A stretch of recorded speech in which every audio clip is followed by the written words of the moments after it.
अमरनाथ जी की वार्षिक यात्रा शुरू होने जा रही है। वहीं दूसरी तरफ से आरोप प्रत्यारोप का सिलसिला भी यहाँ पर हमें देखने को मिल रहा है। इस वक्त मेरे साथ हैं ट्रैवल ट्रेड एसोसिएशन के सदस्य जो सरकार पर कई तरह के गंभीर आरोप लगा रहे हैं और नाराजगी व्यक्त करें आए जाने का प्रयास करते हैं। किस तरह की नाराजगी है उनमें, सर अपना इंट्रोडक्शन दीजिए। मेरा नाम रामेंद्र सनोत्रा है और as a stakeholder tourism department में हम लोग काम करते हैं।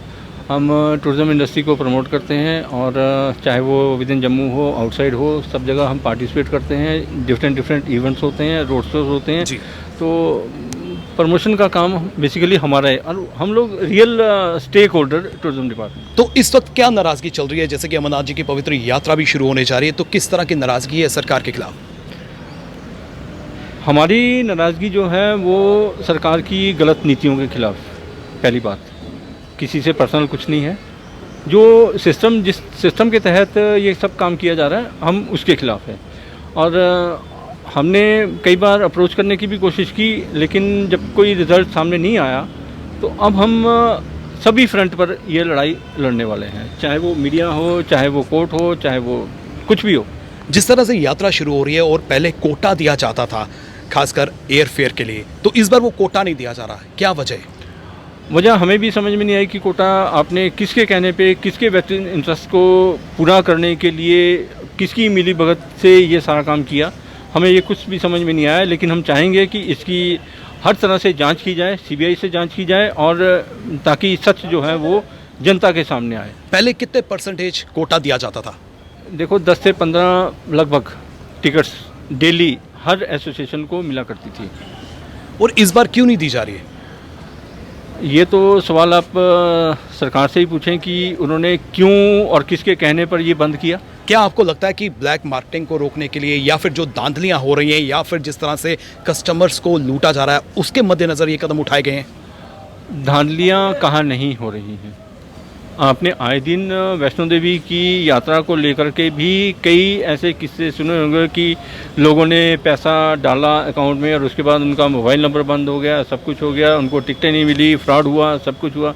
जब वहाँ पे ऑनलाइन होने के बावजूद ये अगर हो रहा है, सब कुछ हो रहा है, तो आप ये कैसे उम्मीद कर सकते हैं कि अमरनाथ श्राइन बोर्ड में ऑनलाइन करने से ये सब चीज़ें रुक जाएंगी?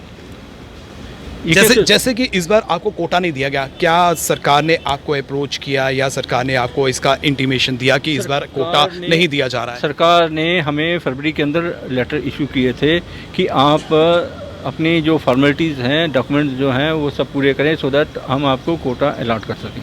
और ये कोटा जब भी मिलता था अमरनाथ यात्रा शुरू होने के हफ्ता भर पहले जो है वो हमें एक यूज़र आईडी वगैरह सब कुछ वो मिलता था और हम लॉगिन करके तो टिकट जो है वो हम मैनुअल नहीं करते, हम टिकट ऑनलाइन ही निकालते थे। और हम वो टिकट खाली टिकट नहीं बेचते थे, हम उस टिकट के साथ खाली टिकट नहीं बेचते थे, हम उस टिकट के साथ उन आने वाले श्रद्धालुओं को पूरा यात्रा का जितनी भी सुख सुविधाएं, चाहे वो होटल, गाड़ी, साइट सीइंग, ये सब कुछ हम प्रोवाइड कराते थे। हमने कभी अकेली टिकट नहीं बेची। तो इस बार जिस तरह से सरकार दोनों मार्ग पर कोटा नहीं दे रही है, तो क्या लगता है कि अभी यात्रा शुरू होने जा रही है, क्या सरकार दे सकती है? मुझे नहीं लगता क्योंकि नहीं लगता मुझे कि इस बार कोटा मिलेगा। सरकार से मांग करना चाहते हैं कुछ? मांग हम यही करना चाहते हैं कि आपने अगर ये स्टेप उठाया तो इसके परिणाम अच्छे नहीं होंगे, पहली बात।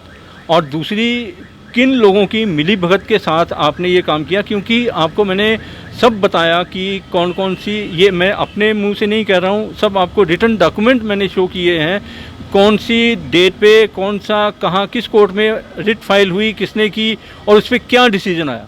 वो सारे डिसीजन को आपने सिर्फ दिल्ली हाई कोर्ट के कहने के मुताबिक आपने, और उसमें भी मज़े की बात ये कि जो रिट करता थे उन्होंने जब रिट फाइल की कि इसको ऑनलाइन किया जाए और सुप्रीम कोर्ट जा कर के अपना ये श्राइन बोर्ड वहाँ पे जा कर के दिल्ली हाई कोर्ट जिसका कोई जुरिडिक्शन जम्मू नहीं बनता है, ठीक है, उसने अगर उन रिट कर्ताओं को भी रिट फाइल करनी होती है वो यहाँ आके करते ना रिट फाइल।